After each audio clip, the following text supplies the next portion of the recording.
Hey there, and welcome to our beach house. We are so glad that you could join Kelly and I today.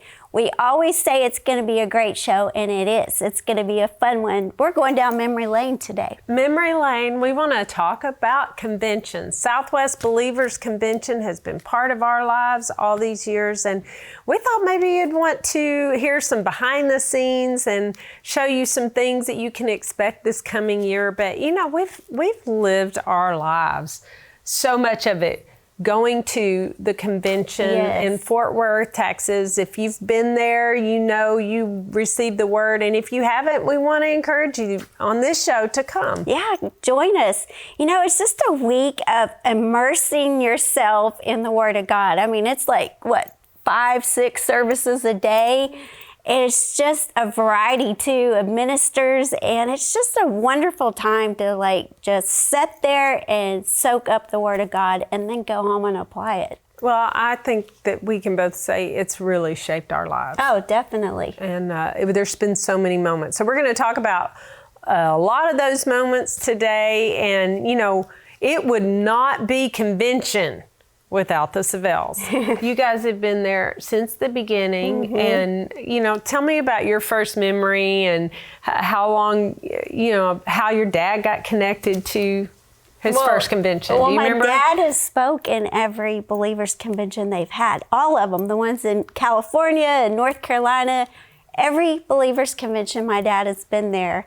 So it was always a highlight of mine and my sister's year to get to go to Anaheim, and we always participated. You know, we were always involved in working at the book tables, meeting people, and it just always touched my heart to see people like standing outside, waiting to get in, families planning their vacations and sitting outside eating their peanut butter and jelly, waiting to get in. It was, it's always been a big part of my life, but I think the first convention was my 13th birthday. And I always celebrated my birthdays. It used to fall the first week of August. So it was a big deal back then. That first one, I think I was turning 13, maybe 14. Not yet, maybe. Yeah, but it was always a big deal. Well, it's been 39 years. Yeah. 39 plus whatever equals whatever, right? I'm not good at math right now. But so 39 years of meeting together in the Word and, you know, seeing friends too. Friends, that was a big deal, big part of convention for all of us, is getting to hang out together, getting to see people that you don't see very often. The miracles that you see, just over the years, I can sit here and think of so many things. You know, one of the most amazing things is that when we did the World Communion service, that was the first time that a satellite uplink spoke to another satellite uplink and went to satellite uplinks all over the world. I mean, it was NASA had to get involved. I mean, now nobody thinks about that as being, unusual. It was a big deal. And you could feel like the energy in the room. It was electrifying because we were conversing with people all the way in China. It was really It was amazing. I think wasn't that like 81, 82, something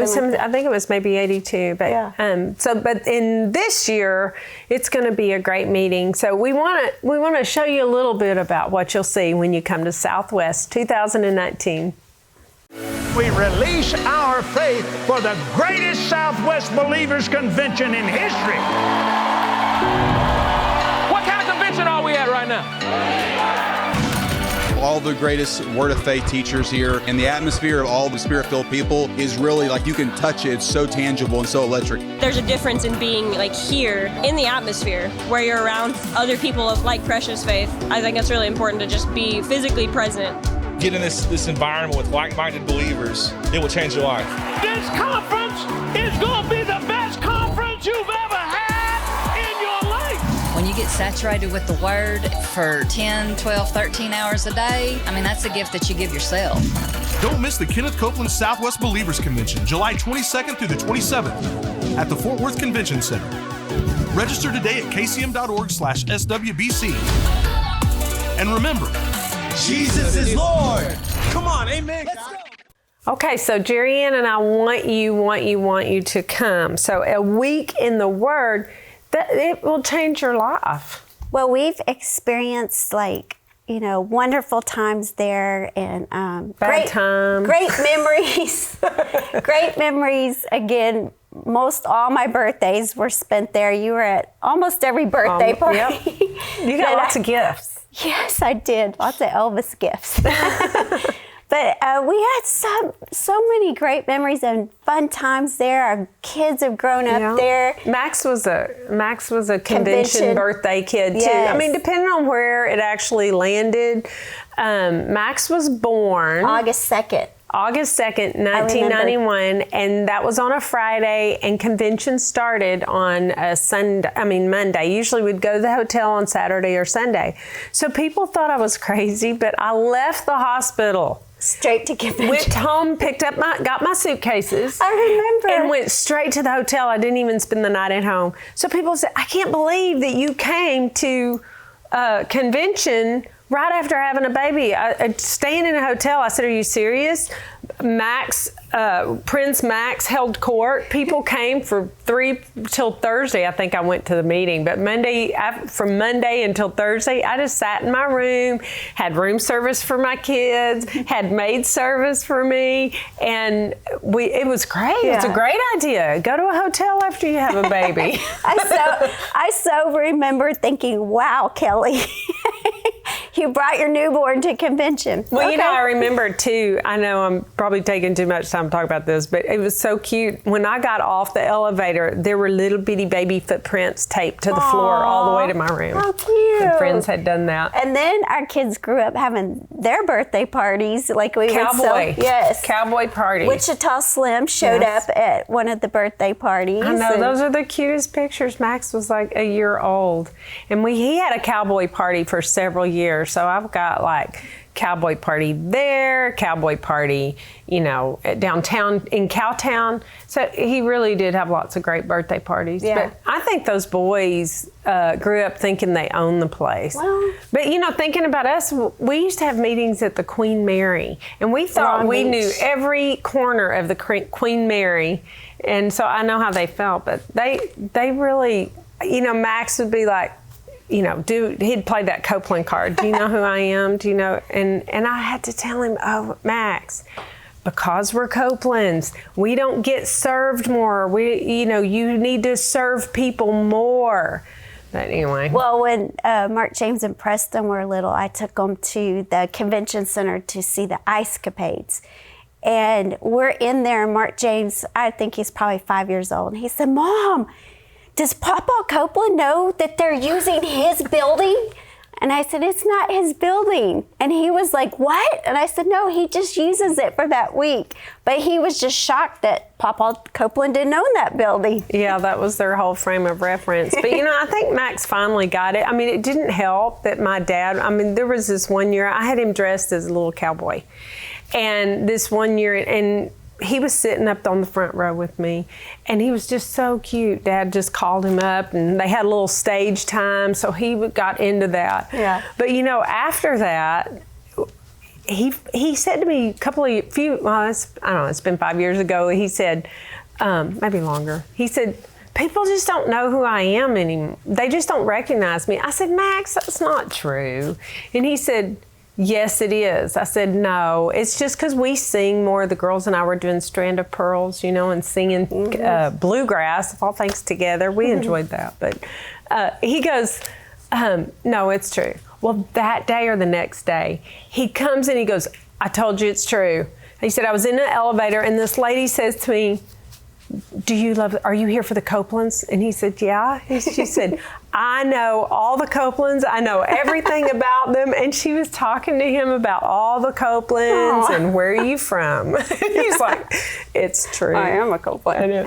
But you know what? For the 50th anniversary, they asked Max and I to do a duet. Oh, yeah. So that was kind of a nice comeback around, and he got to, sing and minister on the stage. But it was sweet. That was a real precious moment to me. Well, I treasure those times we had Kenneth Hagin, Oral Roberts, John Osteen, Norval Hayes, Teal Osborne. I mean, most of those guys have gone on to be with the Lord, That's but true. just the memories. Norval Hayes. Yes. I know, he passed away last year. Wonderful word that we grew up getting to hear. Just powerful time. It really is a very impactful week. I think if you just take the time and you can make it your vacation. July 22 through 27 this year. Yeah, we want you to come. And there's Super Kid Academy. I mean, were you not glad when those boys could go to Super Kid Academy? Can we talk about Super Kids? You guys, I'm sure you know this, but this is Commander Kellie. She is very famous, Commander Kellie. Okay, you don't have to salute. But, seriously. I'm one of the first soldiers in your commander. Well, this is true. This is true. Well, what we do is, if you don't know. Oh, there you go. Here comes the jacket.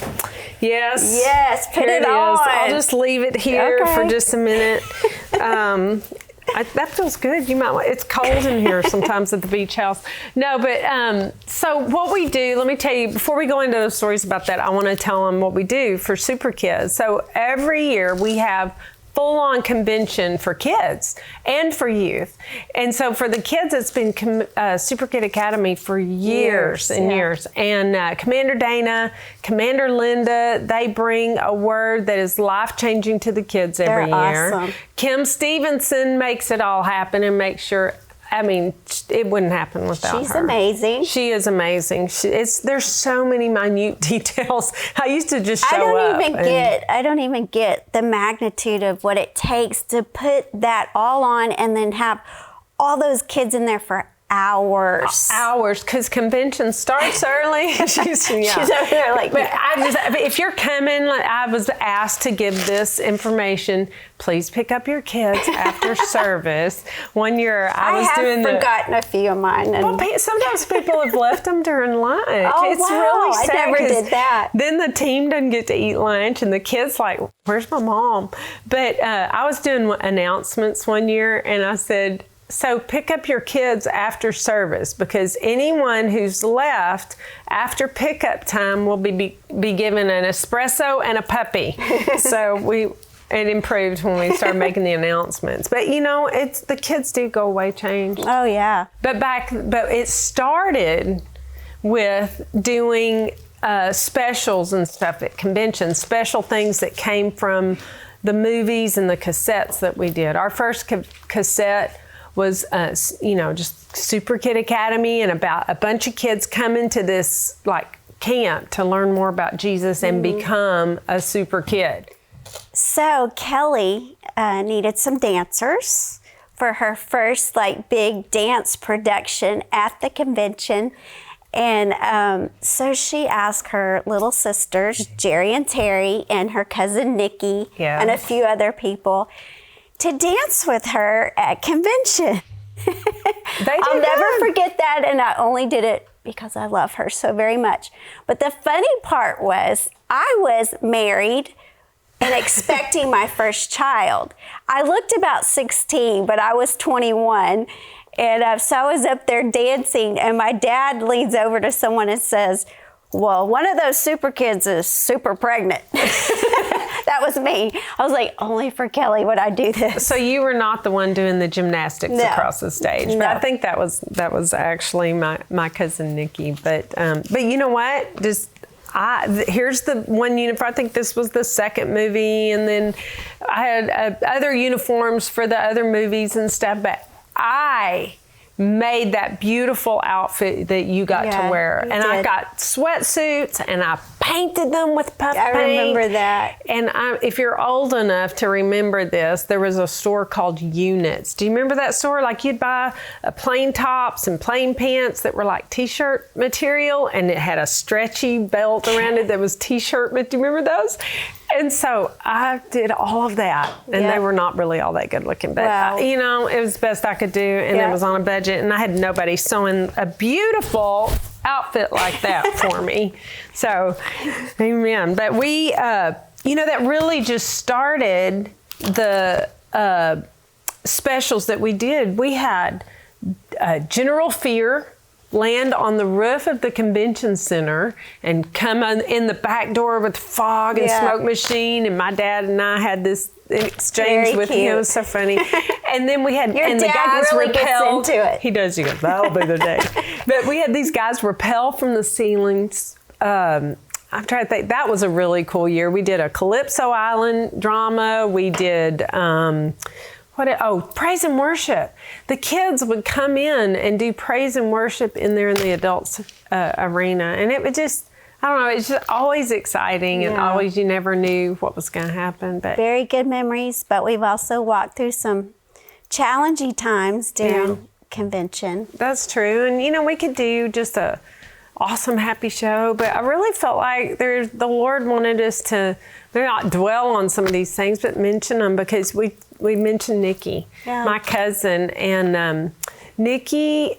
One year I was just packing my stuff at night, because the next morning we were going to the hotel, and that was on a Saturday night. And I got a call that Nikki had been in an accident with, my brother and some of my family. And she had come in for convention. She had come in. She and her husband were in Canada, and she was pregnant. And they called to say that they had been in this accident and that she had passed away. And that was devastating. It was. And here we had to go to the convention center, go to the hotel the next day, go to a convention on Monday morning. And, my little cousin, she's like my baby, I just loved her so much, and such a firebrand for God. But you know what? Being in the Word, being in the midst of your faith-filled family, we got through that. Well, Nikki probably was the first death that I experienced of someone I knew really close, and we were the same age. She was 3 months older than me. We grew up together, Kelly's cousin, precious girl. We were 23 years old when that happened, and it impacted me. But watching the Copeland family during that week was just, it was huge for me, that no matter what, we keep standing. We don't give up. We stay in the Word. We believe. And the Word is what got us all through that difficult time, because it wasn't easy. No, it wasn't easy to put the right words in your mouth. And I remember being there that week and thinking about Jesus when his cousin, John, was killed. And what happened? He tried to go get away, but the crowds came, and so he ministered to them. And just the way he helped us do what he had done, and the family. Being there with your Savelle family and with 10,000 people who were standing with you and loving you and praying with you too. It got us through, and we came out of that week really, really strong. Even my grandmother and Nikki's parents, they, it was hard, and they walked through it. But and it just seemed like that things started happening like that for a few years. My marriage fell apart right there. Oh, wow. Nobody knew, because, I was sitting on the front row soaking the Word up. I wasn't pretending. I was getting every drop of Word and power. But, it did fall apart that week. And let's see, Jenny was in a wreck. The car wreck. Yeah, my grandmother died that same week that Jenny was in a wreck. I didn't know it was the same. It was the same week. Jenny happened on Monday, and that happened on a Thursday. Remember that.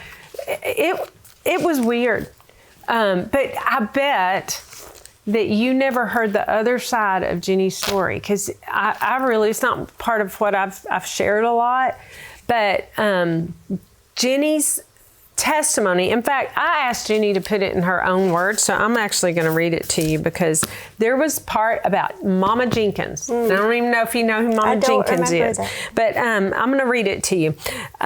Jenny said this. She wrote this for me. I remember hearing about Mary, Mama Jenkins, years before I met her. I heard how she was a spiritual child of Smith Wigglesworth.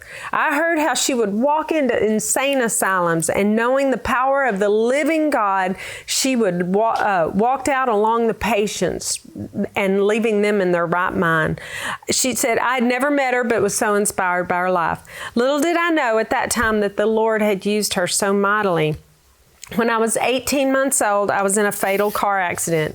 My family friend, Barry J., was taking me to daycare. I had him take her I thought, that's a great idea. Go take her to the daycare and then bring her back, and she'll be having fun during the day of convention.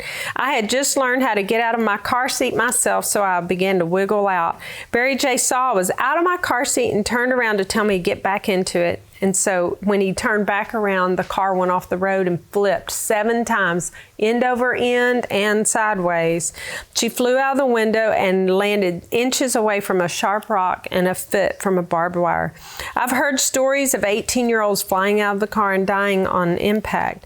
When the paramedics came, I was dead on arrival. They care flighted me to the hospital, and when the doctors said I wouldn't live, I lived. It's bringing back all these memories just to hear her talk about it, but she did. They put her in a full body cast and lived to tell, and she did. She's amazing. Y'all know her testimony. So she said, this was always a miraculous story to me, but I had no idea the depths it took for God to save her life or how Mama Jenkins helped. So fast forward, we were at a conference together in Branson.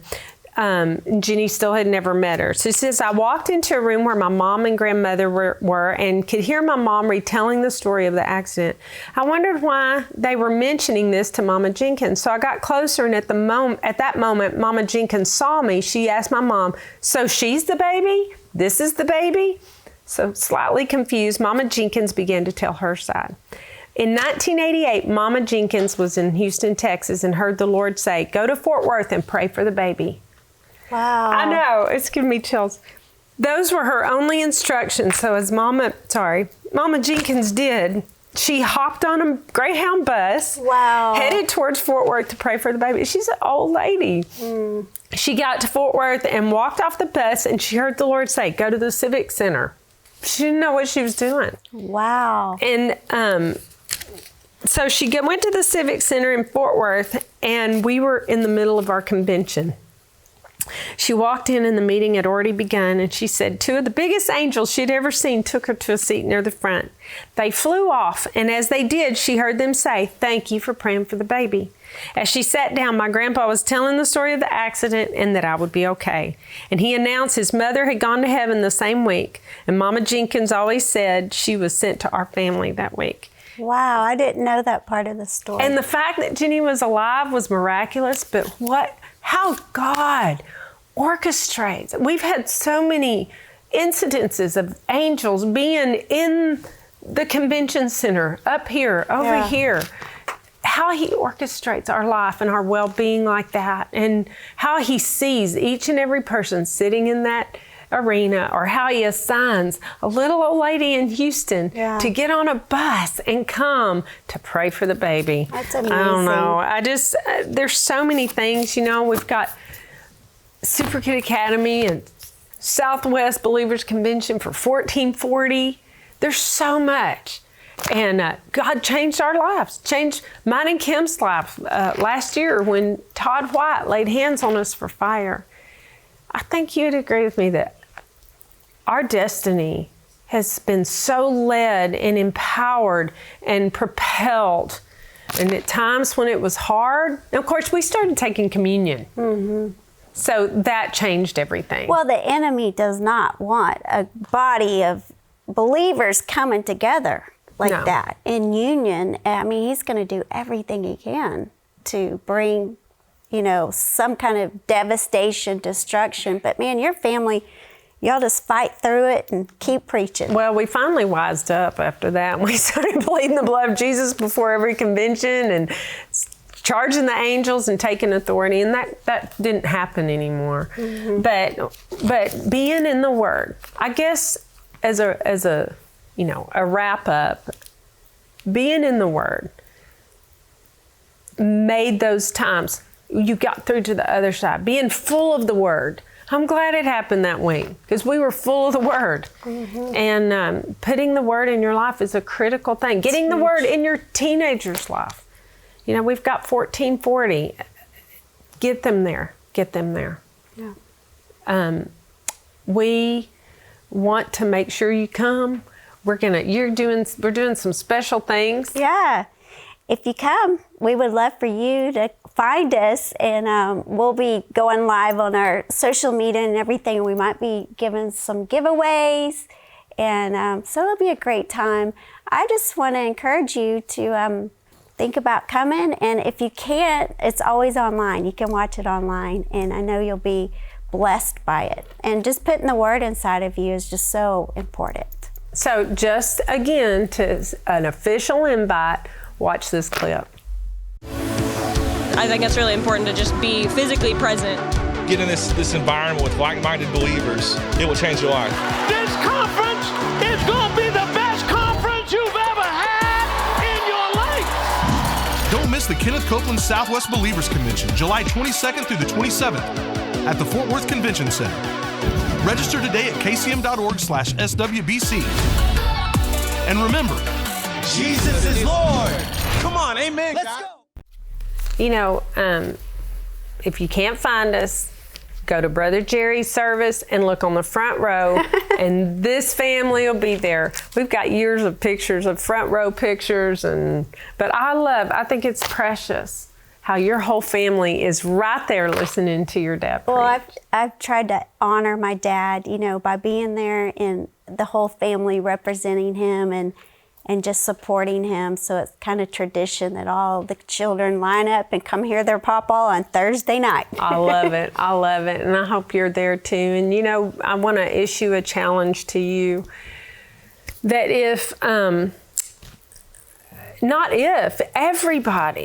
everybody needs to take care of their spirit. Everybody needs to put the word in your spirit, put the word in your heart, not forsake the assembly of yourself together. So we do spa weeks or spa days, where you go get a massage, take care of your body, you go, take a vacation, take care of your soul. But put yourself in the Word and give your spirit a spa day. Give your soul a spa day in the Word or week and get immersed. Find that Word.